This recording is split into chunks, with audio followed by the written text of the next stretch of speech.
you need or want a dash camera for your car? Welcome to my review of the Redtiger ViewClear 70 or VC70. A little bit about me. I'm not a professional reviewer. I have a career in leadership and management. I just got a new car a few months ago and started driving back into the office more often, as a lot of people are doing.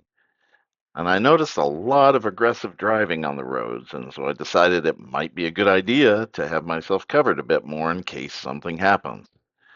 The idea of having some security and monitoring while parked and overnight was something that sounded good to me. And I'm also not someone who's gifted working with their hands, so ease of setup was important to me as well. After a lot of my own research on the internet, I settled on this model and brand of dash camera. So enough about me, and let's get this started. First, I'll show you what comes in the box. So you get this very nice box and packaging, and inside it is first a sheet that shows the various buttons and ports on the main 4K camera that'll be facing forward. You get a container with the user instruction manual and the electrostatic stickers. They're very, very important for your installation, as I'll tell you about later. You get a box with the 2.5K rear camera USB-C power cord, some cable clips to help with installation and keeping wires out of your way, and some additional adhesive pads for the camera mounts. The very last box has your power supply cable for the main 4K camera. It has a cigarette lighter adapter and it plugs into the USB-C power port on the main camera. And there's also a tool to help you embed the cables for the cameras into your car's interior panels if you want to do that.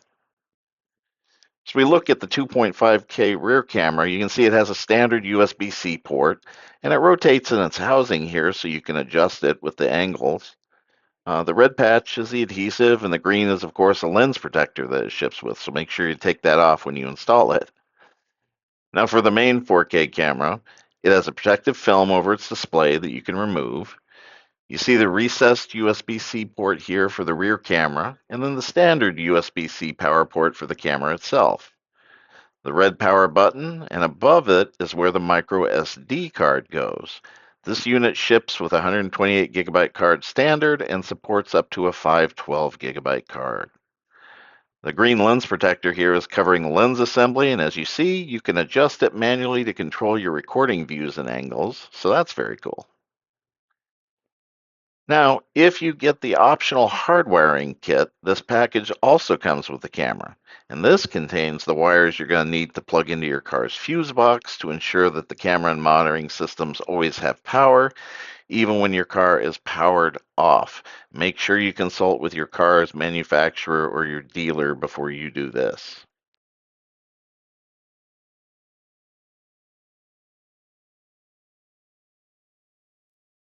It's recommended that you check out the camera and make sure it's functioning before you mount it, which makes a lot of sense. So with the camera plugged into power, it'll come up here and ask you to select the language. There's multiple languages to choose from, including French and Chinese. Select the language and then pick your time zone. Camera will then format the SD card. Now we'll go through the relevant options to make our settings and prep the camera for installation.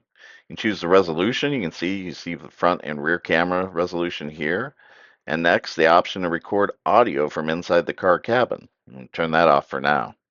Next, you set how long you want each video clip of the camera records to be, 1, 3, or 5 minutes. Select whichever you prefer. The G sensor option sets how sensitive you want the system to be about sensing collisions. You got high, medium, and low, and I've selected low here.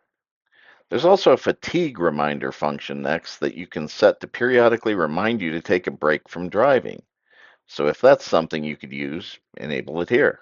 You can choose from 1 hour to up to 4 hour periods for this function. Next is where you turn the camera's built-in Wi-Fi on or off. This camera is Wi-Fi 6 compatible, which is very high speed, and you can use the Redtiger Cam app on your phone to directly connect to the front camera and pull off any videos or pictures that either camera has stored. Next is a volume control for how loud the click tones the camera makes are, as well as the option to completely turn off the click tones. There's an option to flip the image from your rear camera vertically. There's also a mirror option to switch horizontally for the rear camera. Next is an important one. You need to check this from within your car and outside of a garage. You can see if there's a good GPS signal. You want to see green bars here over at least a majority of the screen. Here's what a good connection looks like when you're in your car. See green bars across the screen. Now select whether you want time and date stamps on your videos, and after that, whether you want your vehicle's speed to be stamped on your video and pictures as well. Select either 12 or 24-hour time style on the camera and whether you want to have daylight savings time enabled. You can turn that off or on here. There's really a lot of options and customization. The flicker option is for the refresh rate on your videos. In the United States, you probably want 60 here. In the UK, you probably need 50. Then the option to format your SD card, and it is recommended in the manual that you format it roughly once a month to ensure optimum performance. You can test the speed of the card to make sure it's up to par with the next option. Then is the option to reset the camera to factory settings like it was out of the box. So if you need to reset for some reason, you can do that there. The app option here provides a QR code to help you easily find and download the Redtiger Cam app. And the last option gives you product information like the model and serial numbers, which may help you when registering your warranty.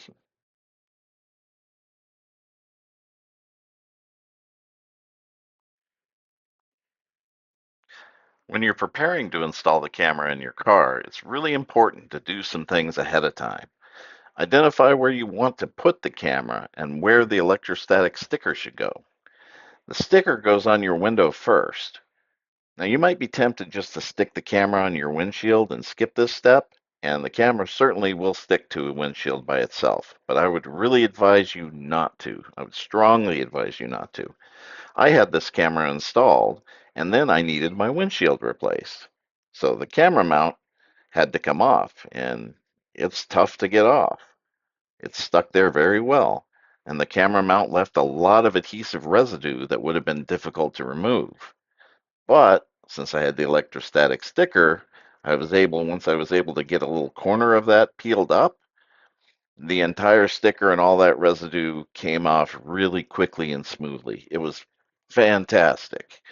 Uh, I was really sweating it for a while, but it came off easily.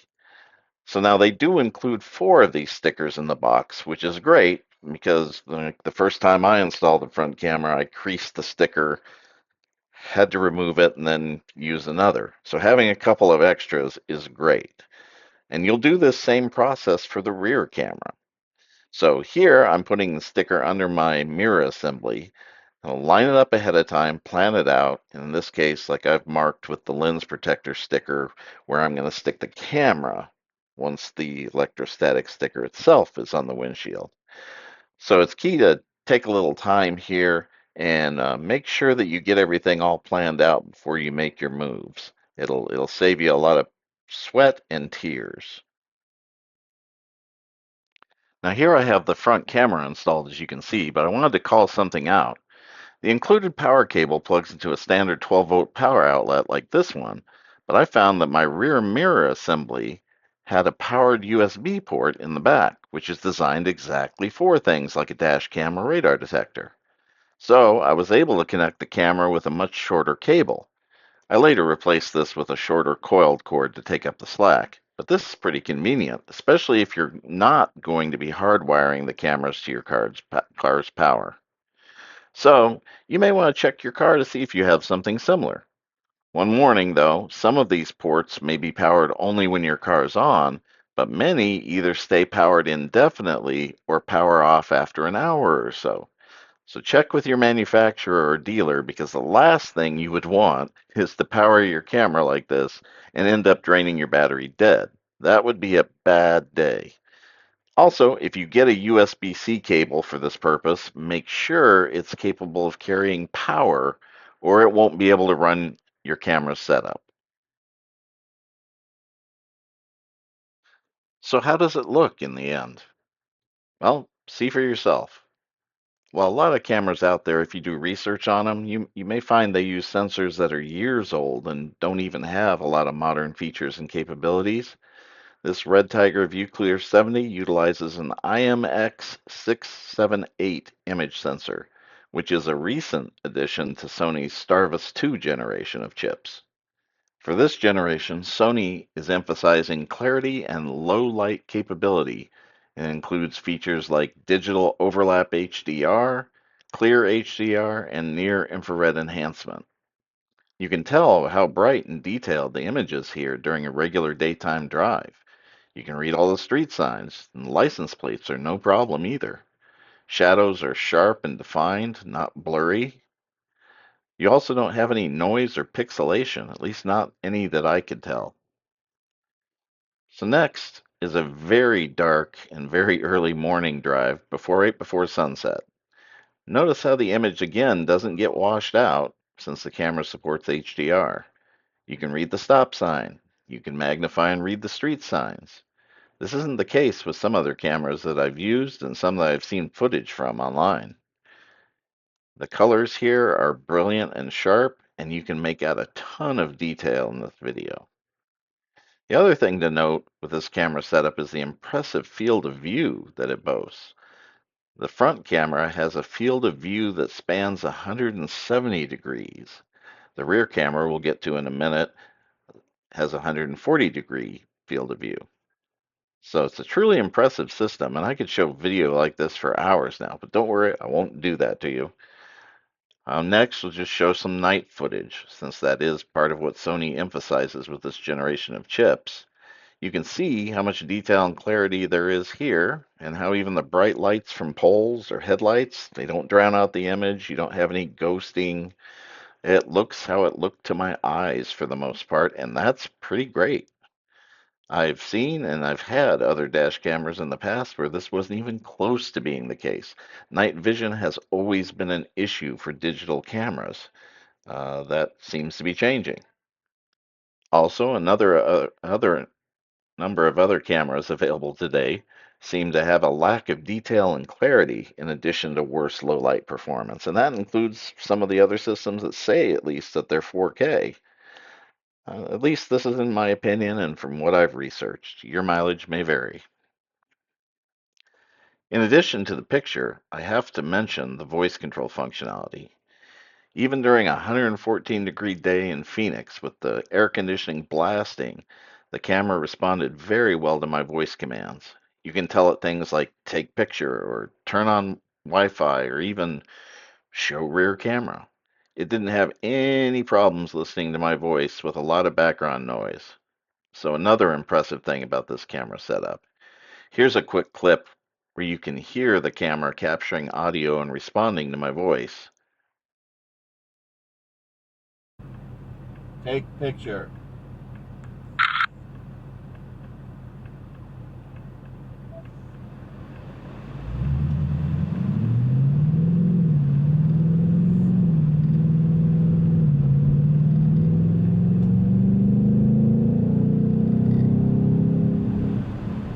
Take picture.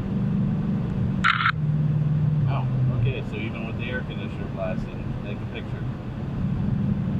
Nice. And here are a couple of still images, pictures that I had the camera take with the voice command, by the way. Very nice and clear pictures. Okay, now for the rear camera. In my research, I found that a lot of systems come with just 1080p resolution cameras for the rear.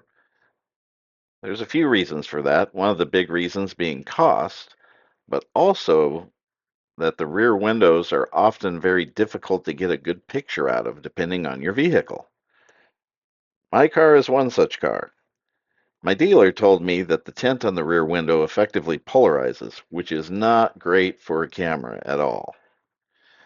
The rear camera on the VC70 uses an OmniVision OS04J10 sensor that records in 2.5K resolution. Now, to be clear, that is not a Sony Starvis 2 sensor. That's a different manufacturer, different model, different generation chip. Still, the camera is very flexible in range of motion and has a 140-degree field of view. So as you can see here, you get plenty of detail and width of picture in case someone rear ends your car, which is what we want, right? So this camera performs very well, especially given the limitations forced on it by my rear window. Now here it is at night, and you can really see the difference that Starvis 2 sensor makes in the front camera, in addition to my window tint issues. Regardless, you can still see more than enough detail of traffic around you and directly behind you, which again is what we are after here. One more thing to note. This camera system does have a monitoring system built in. If you utilize the wired power kit to layer in the cameras with your vehicle's electrical system, they will monitor your car while it is off and parked, automatically engaging and capturing video if the sensors detect movement or disturbance. So, depending on your circumstances and use case, you may want to keep that in mind as well. So overall, I think the ViewClear 70 is a great option for anyone who wants a capable, user-friendly dash camera, especially if they drive in a lot of low light conditions, or if they want to combine all of that with monitoring during the times their car is parked and powered off. As of September 2025, Amazon lists the ViewClear 70 for about $259, which is a very competitive price for a good and capable dash camera system. One very big item of note here. While I was using my initial VC70 setup, I was having some challenges getting the rear camera view to flip horizontally. Text all looked like it was in a mirror. Turning mirroring on and off wasn't having any visible effect. So I finally contacted Redtiger customer service and explained my problem, asking what I was missing. I assumed I was doing something wrong. They asked me for a video capture from the rear camera and a picture of the settings I had on the main front camera for the mirroring. I sent them both of these, and within just one day, I was advised that they were sending out a replacement camera for me. That fast. What's more, they didn't just send a new camera, they sent the whole kit. Now, I don't know about you, but I've been really frustrated with customer service for some products in the past. Enough that I really appreciate good customer service when I get it. This is one such instance, and it has to be mentioned.